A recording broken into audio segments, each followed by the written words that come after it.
Itu sama sebagaimana pertanyaan begini, bisa enggak Tuhan itu menciptakan sesuatu yang lebih besar dari dirinya? Mmm, Nah gitu. mhm. Kalau bisa berarti ada yang lebih besar dari dirinya. Iya. Berarti dia bukan maha besar. Kalau tidak bisa berarti Allah bukan maha Mmm, kuasa. mhm.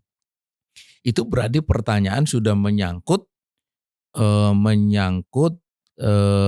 zat Allah, menyangkut diri Allah.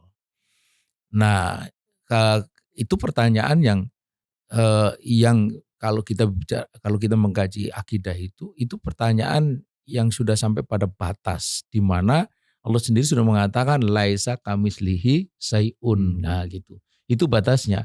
Sebab ketika kita mengajukan pertanyaan itu semua pertanyaan di dalam kerangka kita sebagai manusia. Asumsi gitu ya, Iya asumsi manusia, asumsi padahal Allah sudah manusia. mengatakan dirinya Dia tidak sama tidak dengan makhluk sampah yang gitu. lain Jadi gitu. yang salah itu pertanyaannya itu yang Pertanyaannya salah. itu, Nah ya. gitu.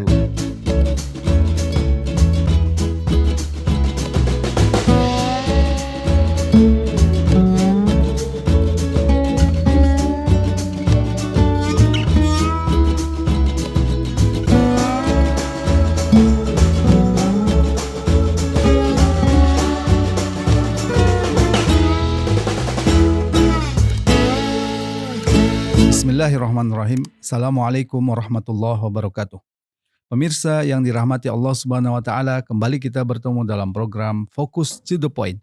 Kali ini kita akan membahas bagaimana hukum Islam merayakan Natal.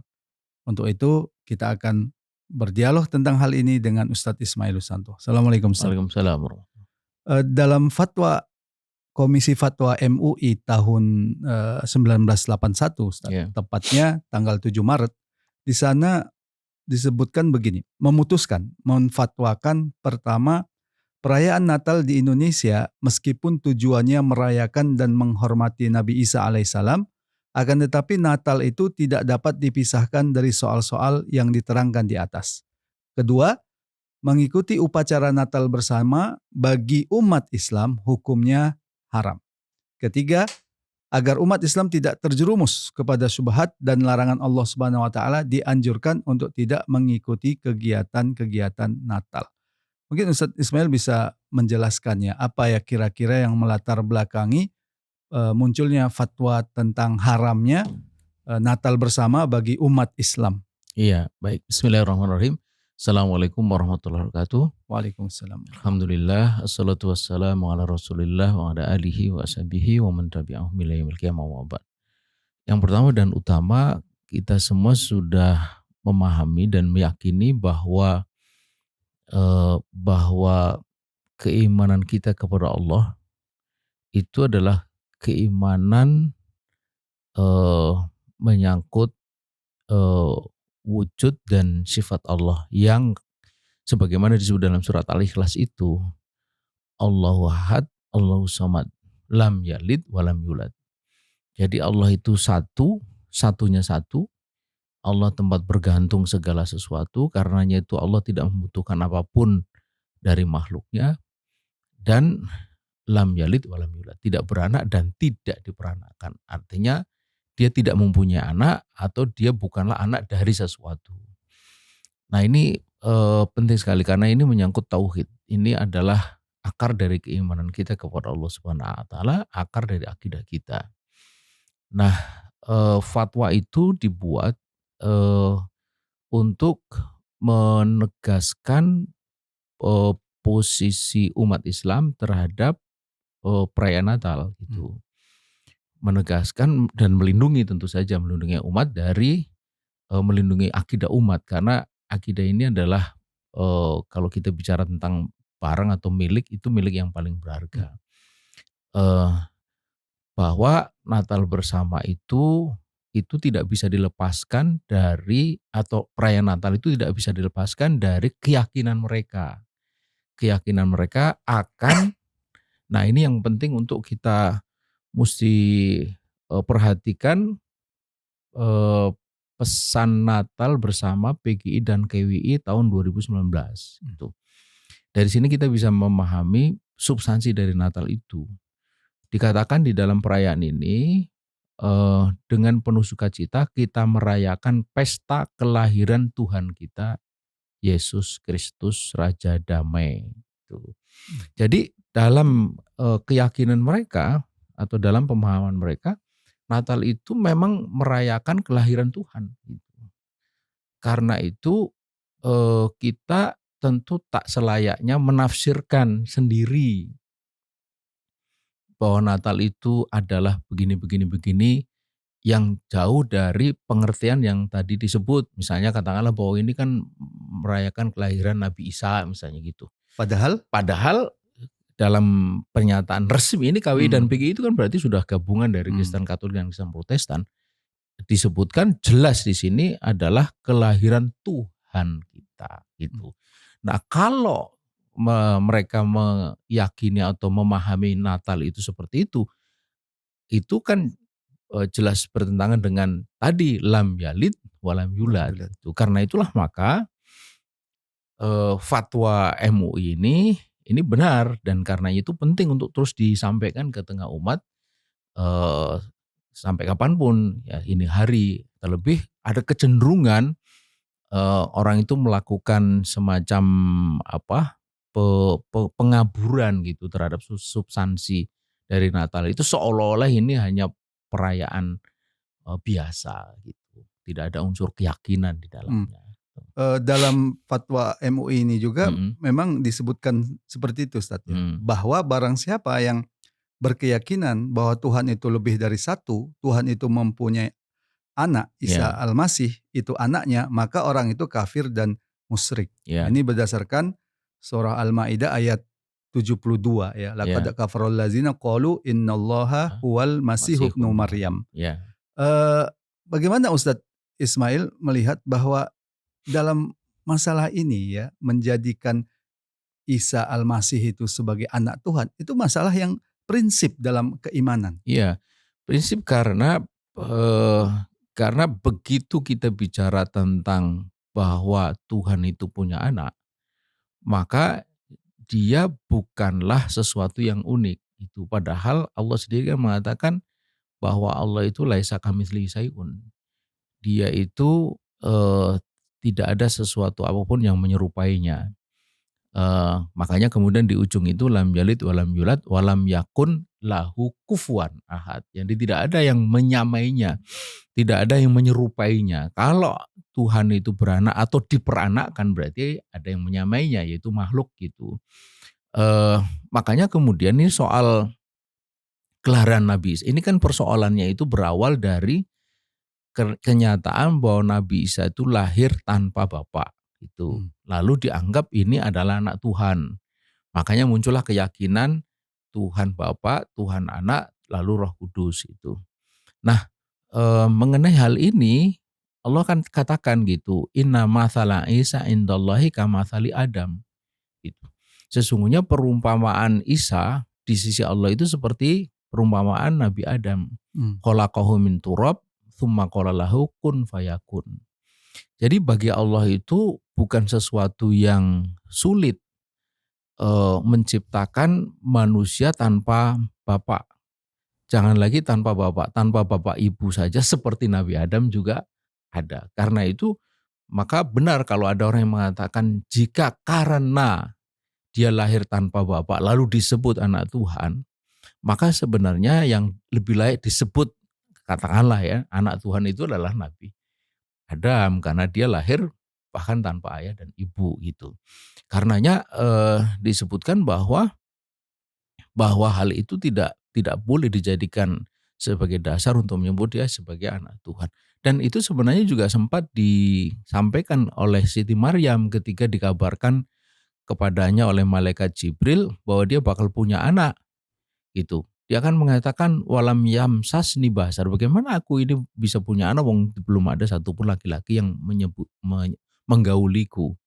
Lalu malaikat Jibril mengatakan fakadzalika qala rabbuki wa alayya hayyinun, yang begitu itu bagi Tuhanmu itu mudah gitu. Buat aku itu mudah. Artinya menciptakan alam semesta yang begini luasnya dengan segala isinya saja bisa, apalagi sekedar menciptakan seorang manusia yang tanpa Bapak. Kalau di dalam dunia hewan itu ada namanya partenogenesis. Partenogenesis itu satu pembuahan yang terjadi tanpa kehadiran jantan. Itu ada beberapa jenis hewan seperti itu. Nah, apakah Nabi Isa itu lahir melalui semacam proses seperti itu? Allah alam, kita tidak tahu. Tetapi yang menarik adalah bahwa pada tahun 56, 50-an, yaitu ada satu satu apa ini apa penelitian ya, jurnal kesehatan, jurnal Lancet namanya, itu mengabarkan bahwa virgin virgin birth, nah gitu, virgin birth. Jadi kelahiran perawan itu possibly occur, ya gitu, Hmm. kesimpulan mereka itu. Jadi itu mungkin terjadi berdasarkan penelitian, karena ada sekitar berapa puluh yang dilite itu, ada kejadian itu kira-kira 18 atau 19 itu yang mengkonfirmasi apa yang disebut virgin birth gitu. Nah, sekali lagi, apakah Siti Maryam itu melahirkan Nabi Isa di dalam kerang atau mekanisme seperti Allah alam gitu. Tapi yang pasti bahwa itu tidak sama sekali boleh dijadikan sebagai dasar untuk mengatakan bahwa Nabi Isa itu adalah anak Tuhan. Itu poinnya. Gitu. Iya, dan dalam Islam sendiri misalkan Mm, dalam surah Maryam mm, itu disebutkan kemurkaan Allah ya ya, kepada mereka yang berkata Tuhan yang Maha Pengasih telah mengambil anak. ya, Sungguh kamu telah mendatangkan suatu yang sangat mungkar. ya, Hampir saja langit pecah karenanya, bumi ya, terbelah dan gunung runtuh. ya, Karena mereka mendakwakan Tuhan yang Maha Pengasih mempunyai ya, anak. Tidak pantaslah bagi Tuhan yang Maha Pengasih ya, mempunyai anak. Eee, Begitu dahsyat ya ya, kemarahan Allah Subhanahu wa ya, taala sampai, eee, mengungkapkan hampir saja ya, langit pecah karenanya, ya, bumi terbelah, gunung-gunung runtuh. ya. Ini menunjukkan apa Ustaz Ismail? Iya, itu menunjukkan kemungkaran yang sangat besar gitu. Eh, Andau lirrahmani walada tadi itu, bahwa tuduhan atau klaim bahwa Ar-Rahman itu punya anak itu sesuatu yang sangat eh jadi gini, kemusyrikan itu ada yang itu berkenaan dengan perkara akidah yang lainnya. Misalnya kekafiran, maksud saya, kekafiran itu menyangkut perkara yang lain. Misalnya dia tidak percaya kepada Al-Qur'an atau tidak percaya kepada nabi, kepada malaikat. Tapi itu semua itu kan di luar zat Allah gitu. Tapi begitu mengatakan bahwa Allah Ar-Rahman itu punya anak, itu menyangkut Allah gitu, Mmm, menyangkut Allah. Kalau sudah menyangkut Allah, apalagi yang lainnya gitu. Dan itu, eee, pada masa lalu itu ada satu satu presiden, saya tidak usah sebut namanya, itu yang dituding bahwa dia itu punya anak sebelum dengan istri yang ada sekarang gitu, yang ada pada waktu itu. Oh, dia marah besar itu. Wah, padahal sejatinya menurut informasi itu benar gitu. Itu saja marah itu, marahnya kayak begitu sampai kemudian menuntut ke pengadilan. Itu manusia, tokoh, apalagi Allah. Makanya Eee, bagus sekali itu kita membaca ayat tadi itu, takadus samawatu yatafattarna minhu wa tanshaqqul ardu wa takhirrul jibalu hadda. Jadi langit pecah, bumi terbelah, gunung runtuh, ad'au lirrahmani walad. Kemungkaran yang sangat besar gitu, yang disebut bahwa, dikatakan di dalam tafsir itu mungkarun azimun, kemungkaran yang sangat besar, sebegitu besarnya sampai digambarkan kalau sudah langit pecah, bumi terbelah, gunung runtuh, ya sudahlah kayak kiamat gitu. karena tentunya ada konsekuensi, lebih jauh ya ketika kita mengatakan Mhm, sesuatu itu Tuhan. iya, Pasti ada konsekuensinya iya, gitu. Apa itu konsekuensinya? Misalkan kita mengatakan batu itu Tuhan, nah mhm, konsekuensinya apa gitu? iya. Konsekuensi kan kemudian kita akan menyembah dia, Menyembah dia. iya kan, lalu menganggap dia itu punya satu kekuatan, kalau orang Jawa itu doyolin luwih ya, Mmm, kekuatan lebih, atau bahkan lebih konyol lagi kemudian kita akan mengikuti perintah dia iya. gitu. Jadi dampaknya itu sangat, Oh, luas sekali, luar biasa. luar biasa. Ada, pernyataan begini Ustaz, Mhm, yang mengatakan kalau memang Allah menginginkan dirinya menjadikan dirinya sebagai manusia. Iya. Apa sulitnya bagi Allah? Iya. Oh iya, betul. Itu kan pertanyaan retoris itu. Hmm. Memang iya gitu. Itu sama sebagaimana pertanyaan begini, bisa enggak Tuhan itu menciptakan sesuatu yang lebih besar dari dirinya? Hmm. Nah gitu. Mhm. Kalau bisa berarti ada yang lebih besar dari dirinya. Iya. Berarti dia bukan maha besar. Kalau tidak bisa berarti Allah bukan maha Hmm. kuasa. Hmm. Itu berarti pertanyaan sudah menyangkut zat Allah, menyangkut diri Allah.